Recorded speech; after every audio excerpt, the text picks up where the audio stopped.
Taste the Daily. கோவையில் பஞ்சு குடோனில் திடீரென தீ விபத்து ஏற்பட்ட சம்பவம் பரபரப்பை ஏற்படுத்தியது. சிவானந்த காலனி பகுதியில் அன்சாரி என்பவருக்கு சொந்தமான மெத்தை தயாரிக்கும் பஞ்சு குடோன் உள்ளது. இந்த நிலையில் குடோனில் திடீரென ஏற்பட்ட தீ மளமளவென பற்றி எரிந்ததில் அருகிலிருந்த அலங்கார கடை முற்றிலுமாக சேதமடைந்தது. இந்த தீ விபத்தால் சுமார் 2 லட்சம் மதிப்புள்ள பொருட்கள் நாசமாகின. நீலகிரி மாவட்டம் உதகையில் வாகன நெரிசலை தவிர்க்கும் வகையில் குன்னூர் மேட்டுப்பாளையம் சாலை ஒரு வழி பாதையாக மாற்றப்பட்டுள்ளது. கோடை சீசன் துவங்கியுள்ள நிலையில் நீலகிரி மாவட்டத்தில் சுற்றுலா பயணிகள் குவிய தொடங்கியுள்ளனர். இதனால் ஏற்படும் போக்குவரத்து நெரிசலால் சுற்றுலா பயணிகள் மலைப்பாதையில் பல மணி நேரம் காத்திருக்கும் சூழல் ஏற்படுகிறது. இதனை தவிர்க்கும் வகையில் குன்னூர் மேட்டுப்பாளையம் சாலை ஒரு வழி பாதையாக மாற்றம் செய்யப்பட்டுள்ளது. அதன்படி மேட்டுப்பாளையத்திலிருந்து உதகை நோக்கி வரும் வாகனங்கள் குன்னூர் மலைப்பாதை வழியாகவும், உதகையிலிருந்து மேட்டுப்பாளையம் செல்லும் வாகனங்கள் கோத்தகிரி வழியாகவும் செல்ல வேண்டும் என அறிவிக்கப்பட்டுள்ளது. தூத்துக்குடி மாவட்டம் சாத்தான்குளம் அருகே முதலூரில் புதிதாக கிராம நிர்வாக அலுவலக கட்டிடம் கட்டித்தர வேண்டும் என அப்பகுதி மக்கள் வலியுறுத்தியுள்ளனர். முதலூரில் புதிய கிராம நிர்வாக அலுவலக கட்டிடம் கட்ட சேதமடைந்த நிலையில் இருந்த கிராம நிர்வாக அலுவலக கட்டிடம் இடித்து தரைமட்டமாக்கப்பட்டது. இந்நிலையில் கிராம நிர்வாக அலுவலகத்திற்கு புதிய கட்டிடம் கட்டப்படாததால் அப்பகுதி குப்பை கொட்டும் இடமாக மாறியுள்ளது.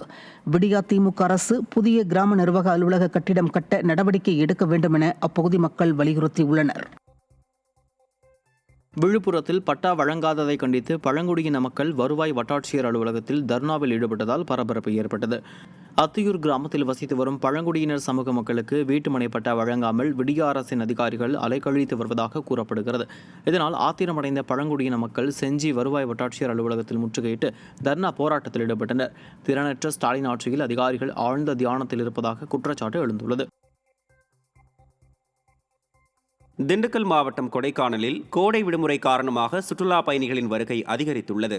கொடைக்கானலில் நிலவும் இதமான காலநிலையை அனுபவிக்கவும், சுற்றுலா தலங்களை பார்வையிடவும் கடந்த சில நாட்களாகவே சுற்றுலா பயணிகளின் வருகை அதிகரித்து காணப்படுகிறது. வார இறுதி நாட்கள் என்பதால் சனிக்கிழமை அதிகாலை முதலே சுற்றுலா பயணிகள் குவிய தொடங்கியதால் முக்கிய பகுதிகளான கல்லறைமேடு, மூஞ்சிக்கல், ஏரிச்சாலை, அப்சர்வேட்டரி, நாயுடுபுரம் உள்ளிட்ட பல்வேறு பகுதிகளில் கடும் போக்குவரத்து நெரிசல் ஏற்பட்டது.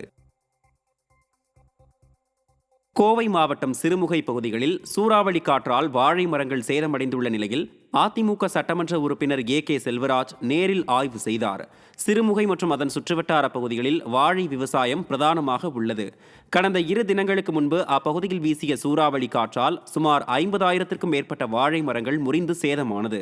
இந்நிலையில் சேதமடைந்த வாழை மரங்களை ஆய்வு செய்த மேட்டுப்பாளையம் அதிமுக சட்டமன்ற உறுப்பினர் ஏ.கே. செல்வராஜ் விவசாயிகளுக்கு இழப்பீடு பெற்றுத் தருவது தொடர்பாக தோட்டக்கலைத்துறை அதிகாரிகளுடன் ஆலோசனை மேற்கொண்டார்.